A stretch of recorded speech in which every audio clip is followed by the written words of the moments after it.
O que você quer dizer no ser mais eficiente? Bom, é importante primeiro definir eficiência, né? De uma maneira bem simples, bem tranquila. Eficiência é obter mais resultados com os recursos que nós temos. Eu acho que um exemplo bacana para todo mundo entender é a lâmpada. Hoje temos lâmpadas de LED, né? Se compararmos com a lâmpada incandescente ela gasta muito mais energia para dar a mesma quantidade de lumens, de luminosidade. Comparado com a lâmpada de LED, você tem um consumo de energia muito menor e tem a mesma iluminação, ou até melhor. E a durabilidade dessa lâmpada é maior também. Isso significa o quê? A lâmpada de LED é muito mais eficiente. Então isso se traduz em qualquer atividade, né? Na empresa ou até no âmbito individual. A gente pode ser mais eficiente, então com isso se obtém melhores resultados com os mesmos recursos existentes, ou até reduzindo custos, né, por exemplo. Como que se aplica? Dentro de empresas, para isso existem várias metodologias, né, para todos os gostos e todas elas funcionam, que levam o indivíduo, a empresa e os indivíduos a obterem melhores resultados, eliminando desperdícios, tendo por exemplo, no caso de uma linha de produção, uma produção mais enxuta, onde tenha menos paradas, utilizando menos recursos, menos mão de obra, menos energia. Então, existem metodologias que levam a uma melhor eficiência. E esses tipos de metodologia, assim, algumas que você possa citar, como que funciona? Hoje utiliza-se bastante o conceito do Lean Manufacturing, que o próprio nome diz, né, produção enxuta. Existem daí dentro metodologias como o PDCA, metodologias de solução de problemas, a própria teoria das restrições, onde atua-se nos gargalos para que o fluxo possa ser cada vez mais rápido. São alguns exemplos bem comuns assim. E quais são as vantagens de aplicar ser mais eficiente? O ser mais eficiente, eu queria assim, tirar um pouco desse estigma de empresa, né? Porque quando fala em eficiência, normalmente pensa-se é algo para dentro das organizações das empresas. Mas a eficiência ela deve e precisa ser trazida para o âmbito pessoal, né?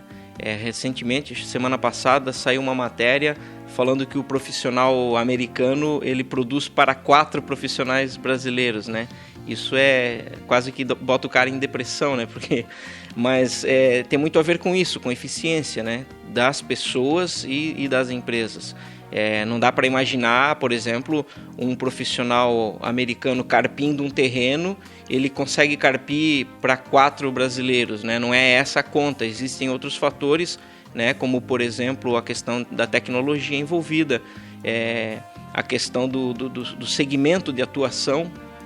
Essa medição, essa conta, ela é feita em relação à renda per capita, né? Então, empresas de tecnologia têm um faturamento muito maior com poucas pessoas trabalhando. Então, essa conta, às vezes a matéria ela é feita de uma maneira assim crua e dá a entender que nós somos também extremamente incompetentes, o que não é verdade, né? Tem outras questões envolvidas, a questão da própria burocracia do país e assim por diante.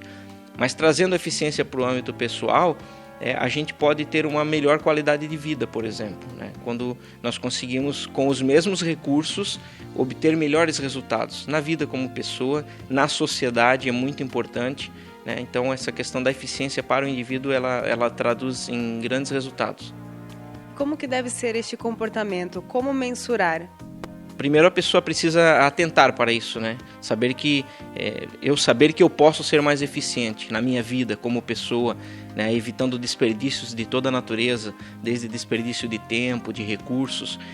Um exemplo que eu quero compartilhar aqui, que afeta até a sociedade, é o seguir as regras, obedecer às leis, por exemplo. E a gente sabe, na nossa cultura é bastante comum o não cumprimento de leis, né? Um exemplo, as leis de trânsito. A gente sabe que o percentual bastante alto do nosso centro cirúrgico no hospital, ele é ocupado por acidentes de trânsito. Então a pessoa está lá aguardando para fazer uma cirurgia, está em jejum o dia inteiro, agora não pode que chegou um acidentado.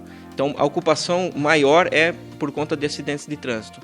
Mas se seguíssemos as leis de trânsito e as normas e procedimentos, não haveria acidente praticamente. Então, o que isso tem a ver? Que o indivíduo, ao respeitar as leis, ele torna todo o sistema mais eficiente. Porque não sofreu acidente, ele mesmo não tem perdas e não gera perdas para a sociedade. Então esse é um exemplo assim, de atitude, de comportamento que cada pessoa poderia olhar para si e pensar o que eu posso fazer de melhor na minha vida enquanto cidadão para que eu possa ter um melhor resultado e o sistema, a sociedade, né, como um todo também ter esse benefício. Então, como esse exemplo que eu falei do trânsito, tem vários outros exemplos em que o cidadão ele pode mudar o seu comportamento, objetivando uma melhor eficiência, e todos ganham com isso, né? O país todo, a sociedade ganha e se traduz automaticamente em qualidade de vida. Quais são as dicas finais? Em primeiro lugar, estudar muito, né?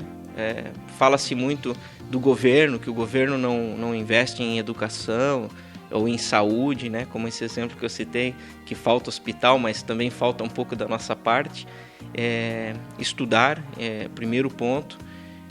Leitura, eu tenho acompanhado algumas contratações e é bem triste a gente ver pessoas recém-formadas que, cara, não conseguem escrever uma frase sem matar o português, então isso é muito triste, né?